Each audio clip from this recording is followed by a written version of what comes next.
నమస్తే, welcome to Andhraprabha. నేను ప్రశాంత్. ఈ మధ్య కాలంలో మనకి ఎక్కడ చూసినా గానీ, ఎక్కడ విన్నా గానీ కాక్రోచ్ జనతా పార్టీ మాత్రం ఎక్కువ వినిపిస్తూ ఉంది.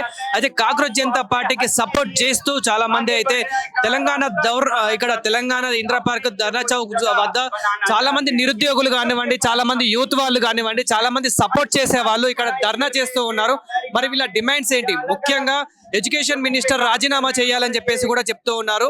అదేవిధంగా పేపర్ లీకేజ్ మీద కానివ్వండి, ఇంకా జాబ్ల పైన కానివ్వండి, సో వీటిపైన వీళ్ళు ధర్నా చేస్తూ ఉన్నారు. ఇంకా వీళ్ళ డిమాండ్స్ ఏంటి, ఎందుకు ధర్నా చేస్తున్నారనే పూర్తి వివరాలు అయితే తెలుసుకుందాం. నమస్తే అన్న. నమస్తే అండి. సో ఏంటి అసలు మీ డిమాండ్స్ ఏంటి, ఎందుకు మీరు ఈ ధర్నా చేపట్టడానికి మెయిన్ కారణాలు ఏంటి?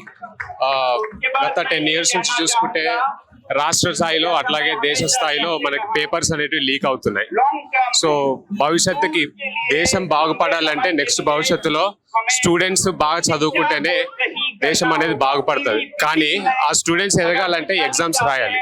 ఈ ఎగ్జామ్స్ పేపర్ లీక్స్ వల్ల క్రెడిబిలిటీ, ఇన్స్టిట్యూషన్స్ యొక్క క్రెడిబిలిటీ అనేది పోతుంది. అట్లాగే స్టూడెంట్స్ కి ఈ ఇన్స్టిట్యూషన్స్ పైన నమ్మకం, విశ్వాసం అనేది పోతుంది. సో దీన్ని ఖండిస్తూ మేము కాక్రోచ్ జనతా పార్టీలో జాయిన్ అయ్యి ఇట్లా నిరసన తెలుపుతున్నాం.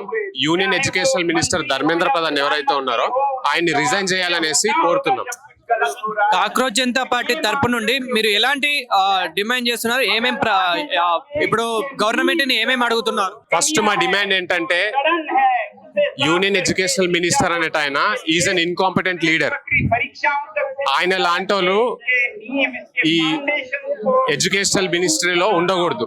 సో దానికోసం మా డిమాండ్స్ ఏంటంటే, ఈయన రిజైన్ చేయాలి. ఒక మంచి కాంపిటెంట్ లీడర్ ని ఈ ఎడ్యుకేషన్ మినిస్ట్రీకి ఇవ్వాలనేసి మా demands.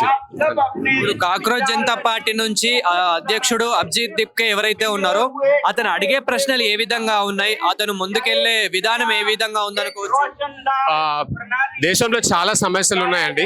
First of all press అనేది 4th pillar ఆఫ్ డెమోక్రసీ. కానీ అది ఇప్పుడు ఎట్లా తయారైంది అంటే 4th pillar ఆఫ్ డిక్టేటర్షిప్ గా తయారైంది. అట్లాగే డెవలప్మెంట్స్ అనేవి సరిగా లేవు. ఒక వైపు పేపర్ లీక్స్ అవుతూ ఉంటే, ఇంకో వైపు ఫారెన్ ఇన్వెస్ట్మెంట్ పోర్ట్ఫోలియో అనేది తగ్గిపోతుంది. దేశంలోకి రాబడాల్సిన ఇన్వెస్ట్మెంట్స్ కూడా తగ్గిపోతున్నాయి. ఇలాంటి సమస్యలు చాలా ఉన్నాయి. కాకపోతే మొదటిగా అభిజిత్ దీప్కే గారు ఎడ్యుకేషనల్ మినిస్టర్ని చేంజ్ చేయాలి అనేసి కోరుతున్నారు. ఇక్కడ నుంచి మెల్లిమెల్లిగా ప్రతి సమస్యలోకి అడుగు పెడతారు. అట్లాగే ప్రతి సమస్యని క్లియర్ చేస్తూ వస్తారు. ఇది ఒక రకంగా చూడాల్సిన ప్లాన్. రాష్ట్ర వ్యాప్తంగానే కాదు, దేశ వ్యాప్తంగా ఈ ధర్నాలు అనేది చేస్తూనే ఉన్నారు కాక్రోచ్ పార్టీ తరపు నుండి. మరి ఏమైనా మార్పు వస్తుంది అనుకోవచ్చా? ఖచ్చితంగా వస్తుందండి.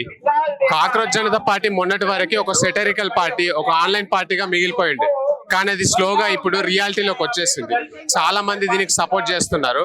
అట్లాగే నిజం అనేది చాలా మంది స్టూడెంట్స్ కి, అవగాహన లేని వాళ్ళకి కూడా ఈ కాక్రోచ్ జనతా పార్టీ అవగాహన కల్పిస్తుంది. సో ఇది ఇలాగే ముందుకెళ్తే దేశంలో చాలా మట్టుకి మార్పులు అనేది చెందుతాయనేసి నమ్ముకుంటున్నాం. మనం కొన్ని సోషల్ మీడియాలో చూస్తూ ఉన్నాము, కాక్రోచ్ జనతా పార్టీకి బ్యాక్గ్రౌండ్ లో సపోర్ట్ చేసేది కొందరు ఉగ్రవాదులు, కొందరు పాకిస్తాన్ వాళ్ళు అని చెప్పేసి వినిపిస్తుంది కదా, దీని మీద మీరు ఏమంటారు? This is the reason why ఇక్కడ సపోర్ట్ చేసే వాళ్ళు ఎవరు యాంటీ నేషనల్స్ కాదు, ఎలాంటి టెర్రరిస్టులు లేరు. నేను ఇక్కడ ఇండియన్ ఫ్లాగ్ బ్యాచ్ చేసుకొని వచ్చాను. So that I am the citizen of this country. At the same time నేను ఒక వైట్ షర్ట్ వేసుకొని వచ్చాను. It is a symbol for peace. నేను శాంతియుతంగా ఇక్కడ పోరాడడానికి వచ్చాను. సో ఇందులో ఈ కాక్రోచ్ జనతా పార్టీకి సపోర్ట్ చేసే వాళ్ళు ఎలాంటి అవుట్ సైడర్స్ అయితే లేరండి. దేశంలో ఈ సమస్యల మీద బాగా అవగాహన ఉండి అట్లాగే దీని గురించి పోరాడాలన్న ఉద్దేశంతో ఉన్న స్టూడెంట్స్ మాత్రమే ఇక్కడికి వచ్చారు.